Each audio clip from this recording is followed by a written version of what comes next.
Hello, everybody. Sorry for that slight awkward introduction. It was taking a minute for the Hangout to start, so if you're watching right now and you notice that we were all just staring blankly at our screens, that's why. My name is Laura. I'm one of the hosts from Millennial Podcast, and we have recently started a book club. This is our first month of doing it, and we just read The Devil in the White City by Erik Larson. So today, myself and a few of our show's listeners are coming together to talk about the book. And we're going to get started by letting everybody introduce themselves.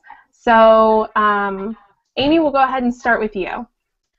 Hi, I'm Amy. I'm from Oklahoma, and I like the fact on this book that we just find out where the first Ferris wheel came from. Yeah, that was super cool. Yeah. I love that. Olivia. All right, so I'm Olivia. I am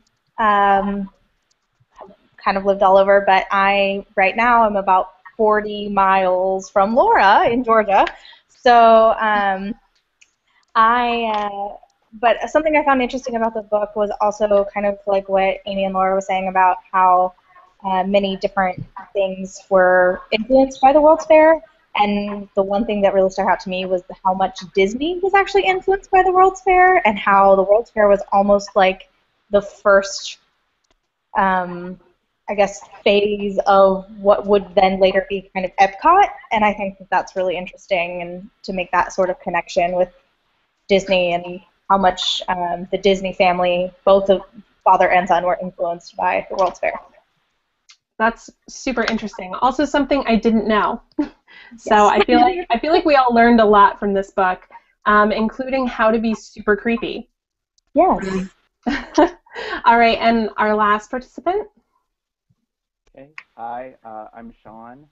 I'm from Pennsylvania, just kind of outside of Pittsburgh.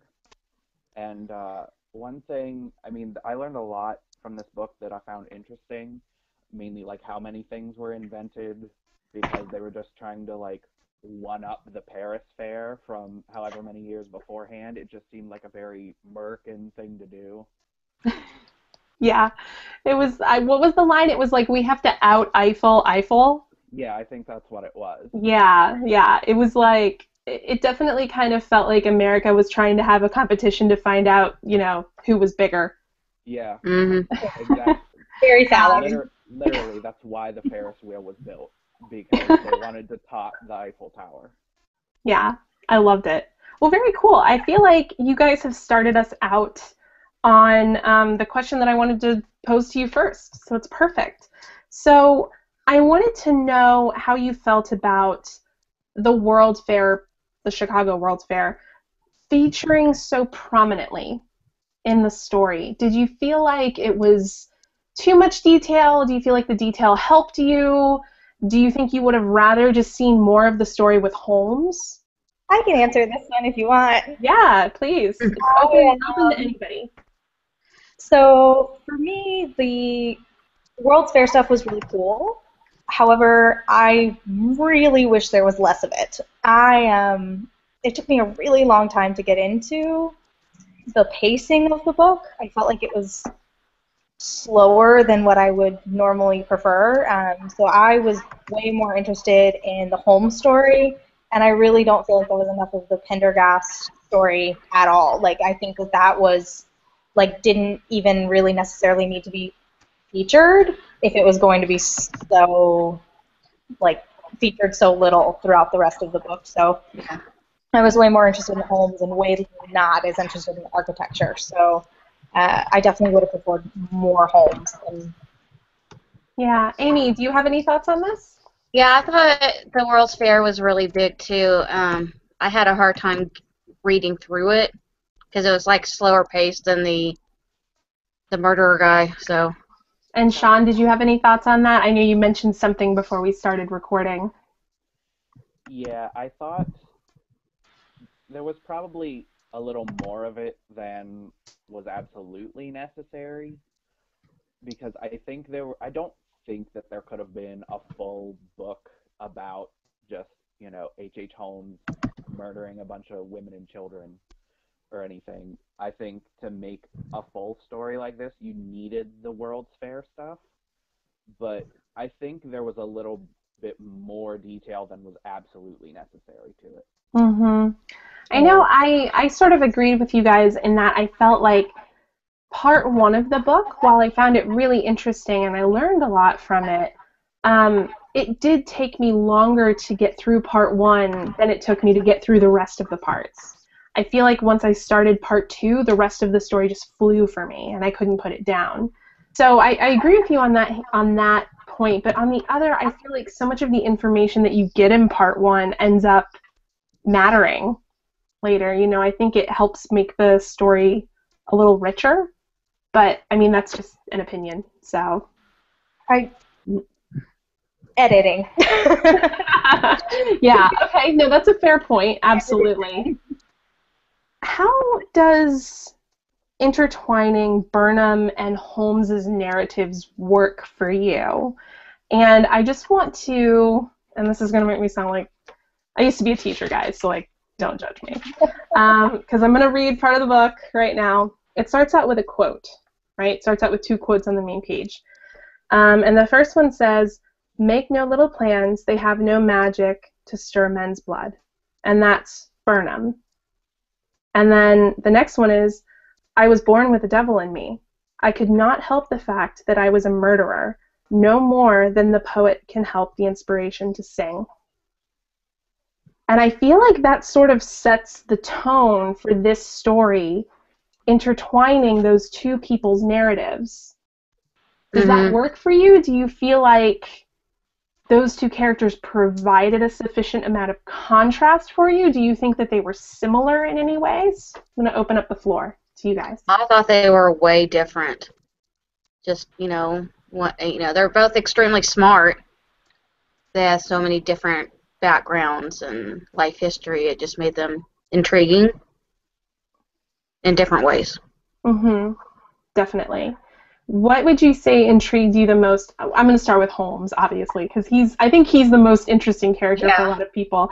What would you say intrigued you the most about Holmes? He was just very smart and was persuasive and was able to, get other people to do what he wanted. And I think that's kind of the trademark of a psychopath or a sociopath, right? Is like there's a level of narcissism there that kind of makes them shiny. Especially to the people who are their victims. I know, I always felt like reading this, anytime another skinny blonde woman would come along, I'd be like, no! Go here!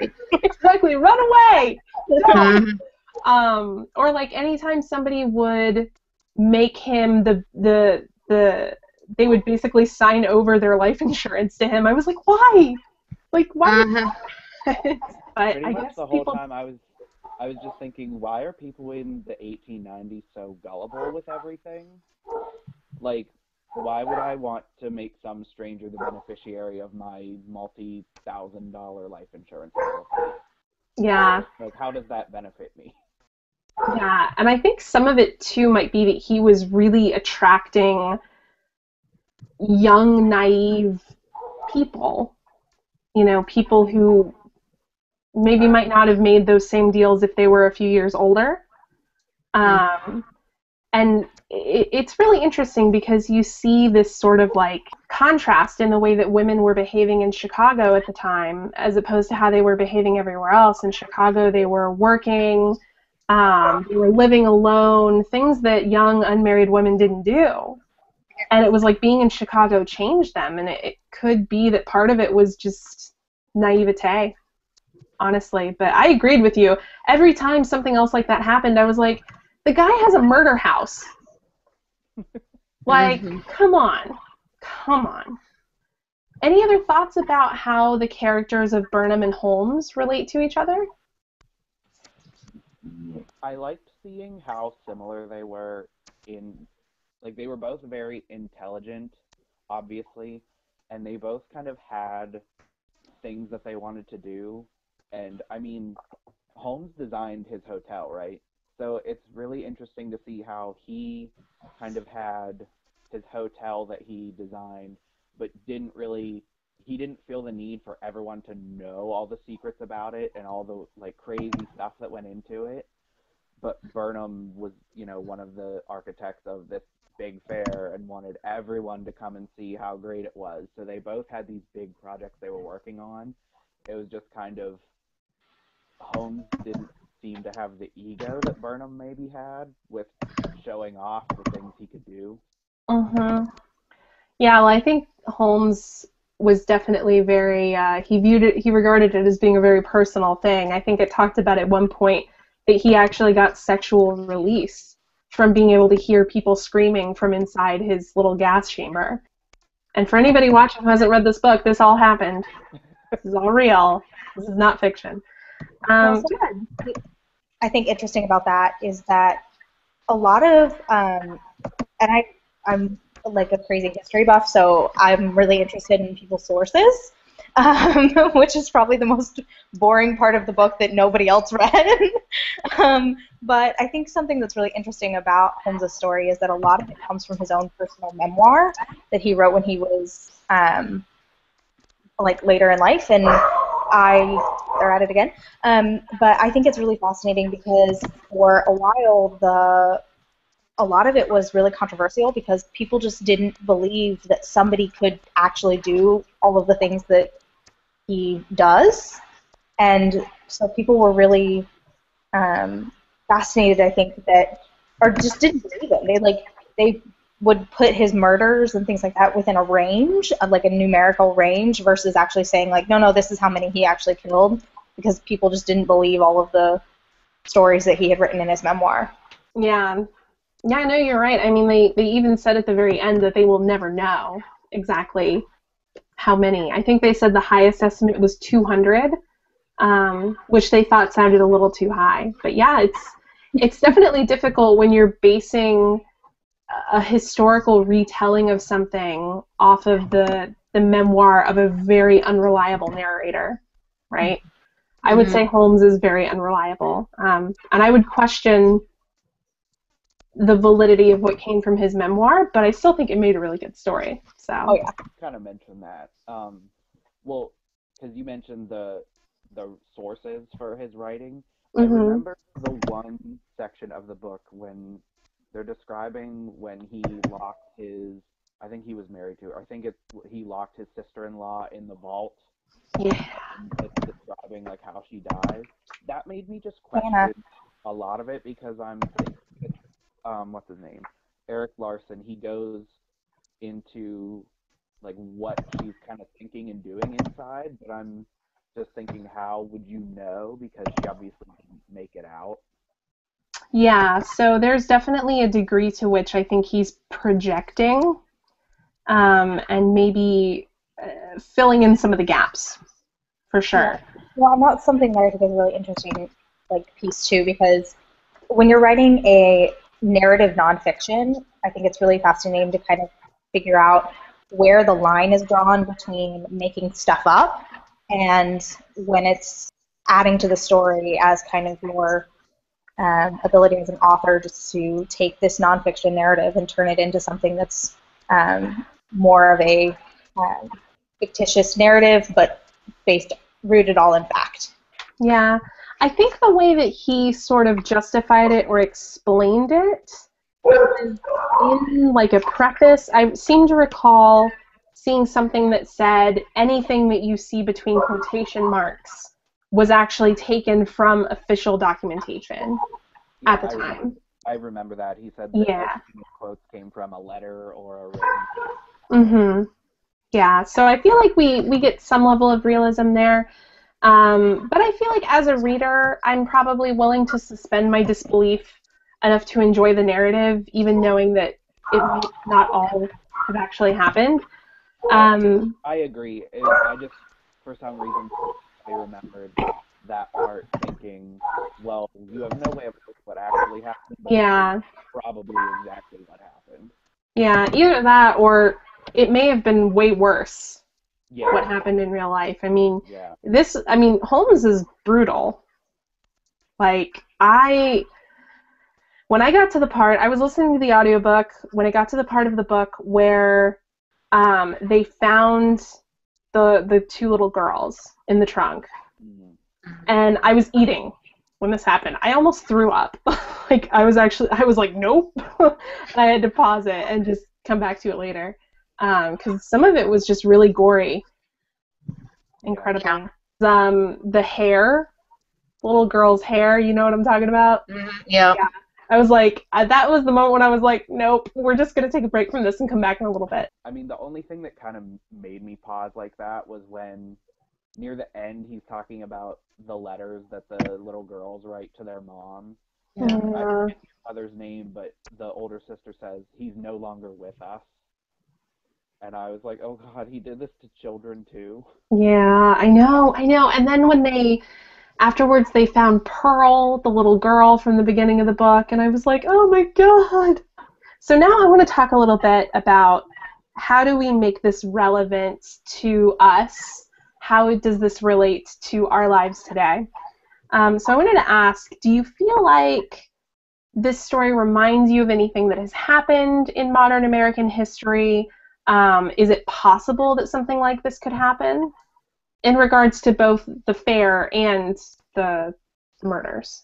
I think that one of the things that we can probably really take from it or relate from it is just a lot of that kind of what we were talking about at the beginning of things that we have today that are really popular today that take its roots back in the fair, whether that be architecturally or invention-wise or Walt Disney or the Ferris wheel. You know, I think that there's just recognizing that these things that kind of a lot of the times we just think have kind of just always existed, and that we, you don't often think about like when the first public hot air balloon rides were being taken and that kind of thing. And so I think that it's interesting to know where things come from and why they exist and why they're so popular today. And so I just think from the fair perspective, I think that that's fascinating, and that it was really one of America's first cultural phenomenons, that people traveled all over the world to visit, and I think it was like 1 in 4 Americans by the time the fair had ended had seen the fair, and so it was definitely a cultural staple back for TV and whatever else, so I think that was really... Yeah. I had a thought when I was reading this, and it might be really easy for us to read this and think, wow, this was such a different time, and something like this probably couldn't happen right now. I mean, if there was some big event in some city somewhere, like, would there really be a serial killer that killed this many people? And not that there's a serial killer necessarily, but it got me to thinking about events like the FIFA World Cup or the Olympics, where you see they go into these areas that before didn't have much of an economy. They build up all of this big stuff, all these big stadiums, and they give people all these jobs, and then they leave after a couple months. And the place sort of dissolves into ruin, much in the same way that the fair did after they finished. It was like, okay, well, October 30th, we're done, and then it all caught on fire, and there were homeless people and unemployed people. And I just wanted to see what you guys thought about that. Do you feel like there are any other comparisons we can draw that are similar to that? That's the only one. I didn't even think about that while I was reading, but when you asked this question, the Olympics immediately came to mind, because what happens to all these buildings, like the athletes' village and everything? What happens after all the athletes leave? What do they do with that? I have no idea. I know with the Sochi Olympics that they wound up actually essentially bankrupting the city after they pulled out. They almost bankrupted it just to build it, and then when they left, the city's economy itself just completely crumbled. And I know that recently they've called the Olympics more of a curse than a blessing to get picked, as well as the FIFA World Cup because of just exactly what you were talking about, the economic strain, and to attempt to one-up each other, it has to be bigger and more expensive, and that just leads to more financial deficit. And I think that that's totally a great comparison, actually. It made me think a lot about, too, there was a story going on during the FIFA World Cup when it was in Brazil a few years ago, and where they had stationed, they stationed stadiums all over the country, but in particular in Rio, there is a large community of what they call street children, largely orphan children that are fending for themselves. And all of a sudden, overnight, practically, 4,000 of these kids just disappeared. And nobody knows where they went. And they think that in an attempt to make the area more palatable for all the tourists that were going to be coming, they wanted to get those kids off the street so that they wouldn't bug the tourists, and nobody knows what happened to them. And even though it's not the same as a serial killer getting loose, it made me think about how many of Holmes's victims, nobody knows really what happened to them unless their remains were found. Okay. Yeah, it's a little disconcerting. So I wanted to ask you something a little bit lighter, because we know this is a really dark story. This story is super relevant in pop culture. And I didn't realize it until I was reading it, because there were a couple of things that occurred to me while I was reading it. I was like, oh my God, they lifted that from the story. The first one that came to mind is, I don't know if you guys have seen the most recent season of American Horror Story. Have you? Yeah. Do you know where I'm going with this? Where you're going with this, yeah. Yeah. Why don't you? I'll let you take the lead on it then.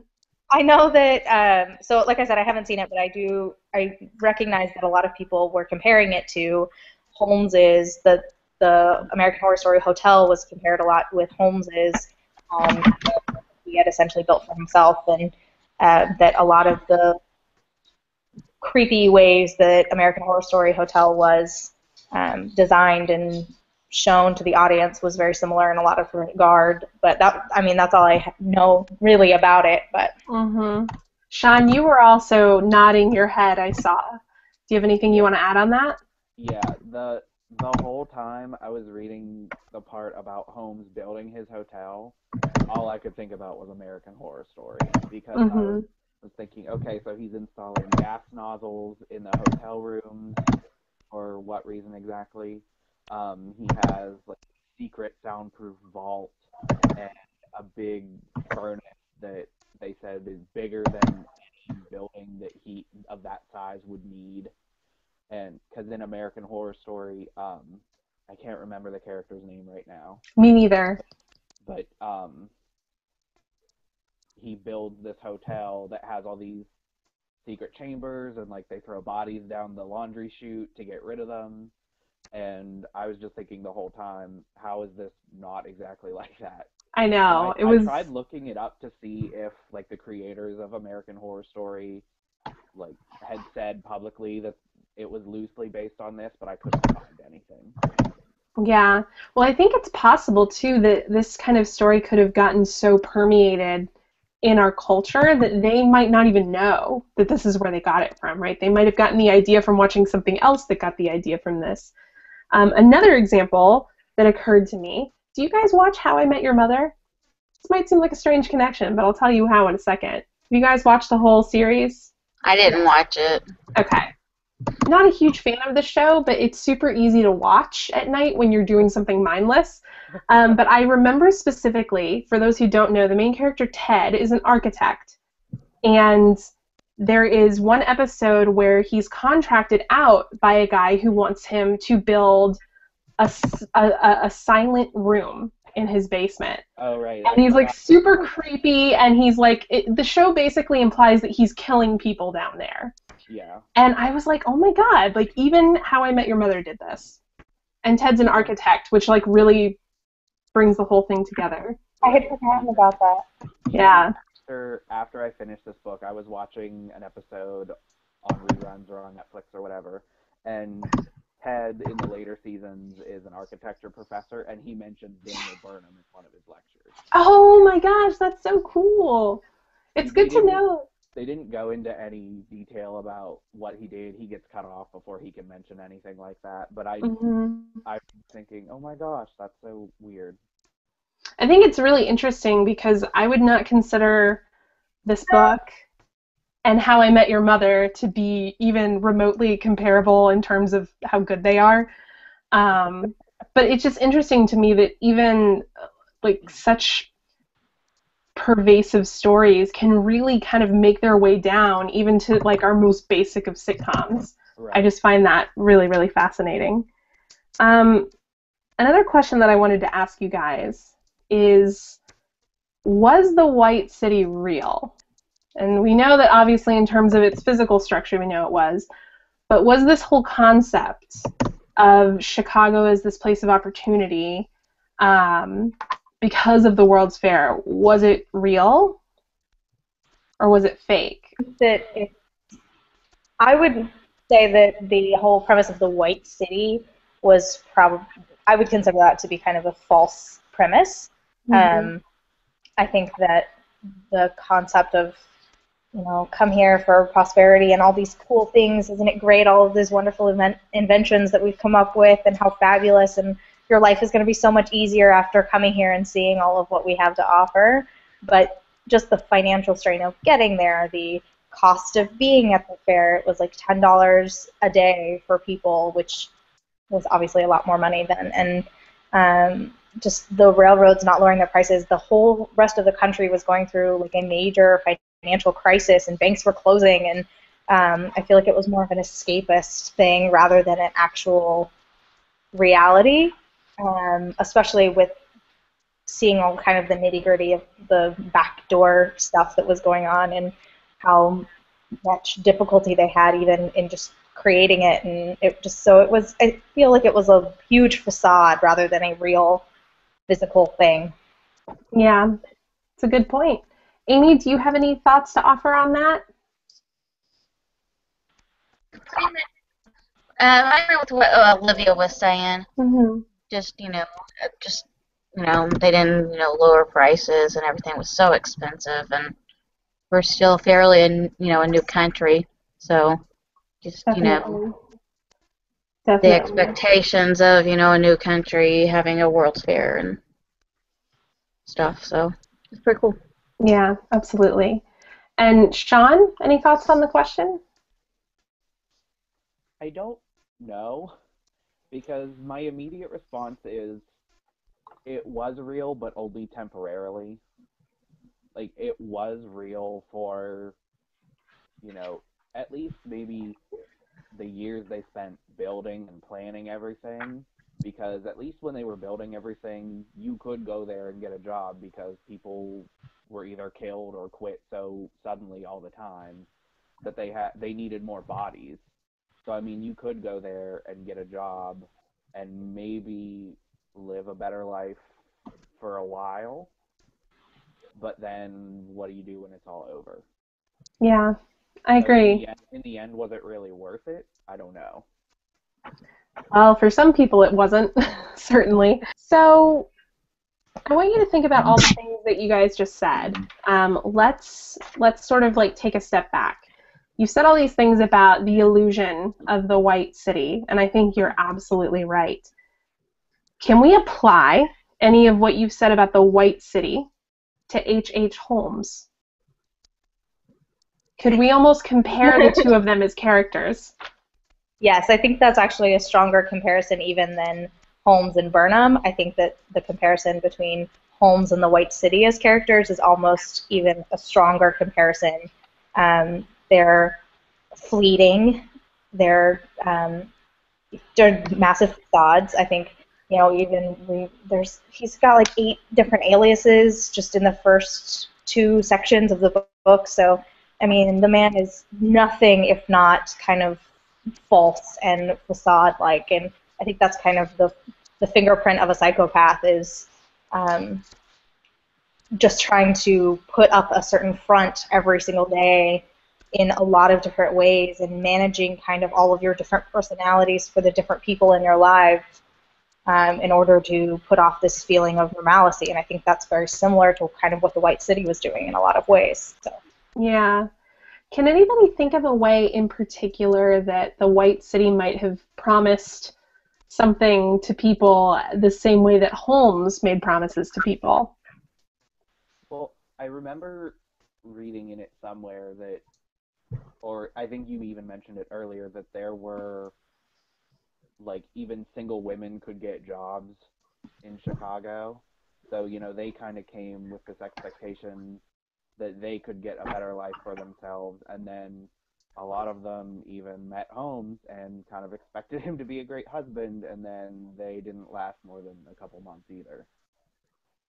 Yeah, I think it's a really interesting statement on the role of the provider, right? Like the city is supposed to be this provider of wealth and economic prosperity. Holmes, as the husband figure at the time, is supposed to provide security, I think, in the same way the city would. So I think you guys are absolutely spot on about that one. There was also something about this is kind of the first time that women felt they could walk around by themselves. Does anyone else remember that? Yep. There was something about at night, like women in Chicago for some reason. I don't know if the city was well lit but for whatever reason they felt safe to walk around by themselves where they didn't other places, like New York City or something. Yeah, no, you're right. And I think kind of jumping off of what you just brought up, there were the points where they talked about how, the reason it was called the White City is because they bathed the whole thing in white light at night. And somebody commented that, well, I mean, at night this looks great because you can't see all the garbage and shit laying on the ground, right? Because the light just illuminates it and makes it look lovely. And I find it a really interesting comparison that, of course, the city looks best at night, and that's when it's most deceptive. And I think that's an interesting comparison to Holmes. I feel like he was almost at his most deceptive during the daytime. Yeah. So I wanted to ask you guys, and then I want to kind of open it up to you to bring up any questions or final thoughts you might have had. Generally, why are we so obsessed with serial killers? It's kind of weird, right? But we are. I think the American populace loves a serial killer story. And it's kind of weird because serial killers love that. Part of it is the infamy that they get from it. It's the same kind of question of why do we love studying Hitler so much? Why is Hitler so fascinating to us? And I mean, there's dictators and people who have done terrible things forever, and what we are just utterly consumed with Hitler and kind of what he brings to the table specifically. And so I think that that's kind of and I don't really have the full answers other than the fact that a lot of these were so well documented that it makes it a little easier for us to obtain information in different various size chunks as far as what they did and why. And I think they're so different from the rest of us. It's in theory, hopefully, and so I think that that's a fascinating point of contention between us and our everyday lives and why we're so fascinated with these people who did these horrible, heinous things. But it's at the same time, it's sort of escapist in a way, I guess, to put it bluntly. Lets you take a walk on the dark side without actually doing anything dark. Yeah, I agree with you. What do you think, Sean? I don't know. I've seen way too much Criminal Minds and Lost. So I mean, I'm just as guilty as anybody else, and I don't really understand why exactly. I've never taken. I wish I had, but I didn't take any psychology in college. I wish I had though, but because I have a friend who has a master's degree in forensic criminology, so that is exactly what she studies all the time. And Yeah. I don't know why. It's dark. Yeah, she sent me a paper that she wrote one time, and it was about this guy on a Greyhound bus who claimed that God suddenly told him to eat the guy next to him on the bus. I remember that. Yeah. I think it was in Canada, but not that matters. We can blame it on the Canadians. And I was like, that's so fascinating, but I don't know why exactly. I want to know what made him do that. Mm-hmm. And Amy, I'll finish with you. Why do you think we are so obsessed with serial killers? I'm not sure, but maybe it's because they act on things that normal people sometimes wish they could, maybe. Sometimes, you say, I want to kill you, but you wouldn't kill them, but that serial killer will just kill you for no apparent reason. I think you just brought up a point that a lot of people are really hesitant to bring up, and I'm glad that you did. I think it sort of goes along with what Olivia and Sean were both saying, this idea that you get a glimpse into a completely different kind of mind, and you really kind of get to put yourself there and really take a walk on the dark side. And I know that sounds really cliche, but I think that's true for a lot of people. Absolutely. I agree. So before we wrap up, I wanted to give you guys some room if there was anything else that we didn't get to talk about today that you wanted to mention or briefly ask about. This is your space. I was curious how many people caught in the beginning.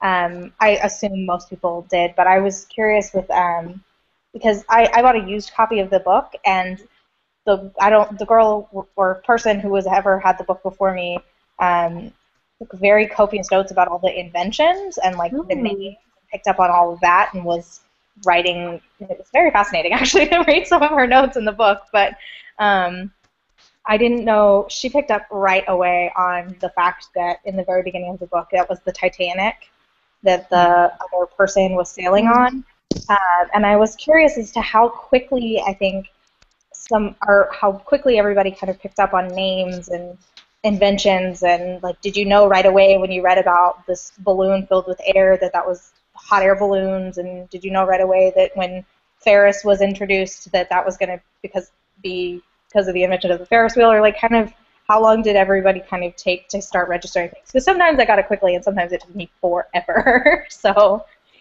it's a really good question. I feel like I caught on to most stuff pretty quickly. For me, it was more the realization that I didn't ever think to put these parts of history together. Like, I knew intellectually that I knew when the World's Fair took place and I knew when the Titanic sailed, but it would have never occurred to me to imagine that maybe some of the architects from the World's Fair might have been on the Titanic and the Olympic, right? And that I thought was really interesting. I feel like starting and ending on the Titanic, I mean, that really makes it into a frame narrative almost, which I really liked. But I will confess, by the time I got to the end, I had forgotten about the beginning. yeah, Like, I had forgotten he was on the Titanic, and I was like, oh, right, that's where he is now. right. This is like a whole thing that he's kind of starting to tell this narrative back about where he was and why things were happening. And so, Yeah. Yeah. And then Amy, Sean, do you have any thoughts on Olivia's question? I thought it was, I think I picked up on most of the names pretty quickly. I marked it somewhere in my book that I can't find right now. There were a bunch of well-known historical figures who were there when the fair opened and throughout it. In terms of Ferris, I knew there was something going on because I remembered he kept mentioning, Larson kept not referring to this Pittsburgh architect by name. He said there's a Pittsburgh architect who has this big idea, don't know how plausible it is, and I was sitting thinking, okay, but what is it? Like, I had a feeling once he finally said the name, we would know exactly what it was going to be because he avoided the name so much. He's a young architect from Pittsburgh who has some kind of connections with steel companies. And then finally, it was at the end of a little chapter or something, he says the guy's name was Ferris. And so I figured we were supposed to immediately think, oh, so the Ferris wheel was invented as, to be a bigger dick than the Eiffel Tower. I love the way you put that. It's true. A rounder one, but same thing. Very good. but I did find that list one of the list of names on page 285. Pender Whiskey, which I had to look up, which is a composer. Houdini, Tesla, Edison, Joplin, Darrow, and a Princeton professor named Woodrow Wilson. A sweet old lady in black silk flowered with forget-me-not blue named Susan B. Anthony. Burnham met Teddy Roosevelt for lunch. Yeah, that's the Diamond Jim. I just didn't know where it was. And it kind of puts in perspective the time period, because those are names that I know individually and separately. I know them in their own time and in their own place and in their own kind of thing that they did, but I don't think about them ever visiting the World's Fair. You know, I don't think about them all kind of Together. at the same time. Yeah. So. Yeah. No, I think you're totally right. Kind of along the same lines, I found it on page 247. They mention a lot of brands that had invented something. Like it says they saw the first moving pictures on Edison's kaleidoscope. Aunt Jemima was invented as the food for the World's Fair. Juicy Fruit, the gum, Cracker Jacks, shredded wheat. Pancakes! I also really liked how it was like, excuse me, a new cereal, shredded wheat, seemed unlikely to succeed. And now they come in a variety of flavors. Clearly. Blue Ribbon was also invented as part of this. Yes! That's what it has on the top of the next page, that a new brewer invented Pabst Blue Ribbon. I've never had it because everyone told me not to bother with it. But it is my favorite shitty American beer. You hipster. I know, it's so bad, and I don't mean for it to be. It's just, you can get a giant can for like $1. You know, it gets the job done. All right. Well, I think that I have pretty much taken up as much of your time as I can in good conscience. Guys, thank you so much for joining me to do this. As I mentioned at the beginning, this was our first meeting of the Millennial Book Club. We actually have about 340 members, but we had to reschedule this a little bit last minute. So hopefully next time we'll get more participants, but even if we don't, I think these smaller group discussions are also really great. I think we got to talk about a lot of things that we wouldn't have gotten to talk about if we had been a group of like 30 people. Again, I really appreciate all of you being here. For anybody watching this, please go to millennialshow.com. Check us out if you've never heard of our show. You can also write to us at millennialshow@gmail.com to give us any feedback that you might have about this or anything else that we do. So I'm going to let my co-hosts for the day outro themselves now. Oh, I'm Amy. You guys have a nice afternoon. I'm Olivia. Bye, guys. It was really nice talking to you. And I'm Sean. This was really fun, guys. Thanks. And I'm Laura. Thank you so much. This was so much fun, and we will see you next month when we are reading Ready Player One by Ernest Cline. So feel free to join our Goodreads club and start reading with us. Bye-bye. Bye. Bye.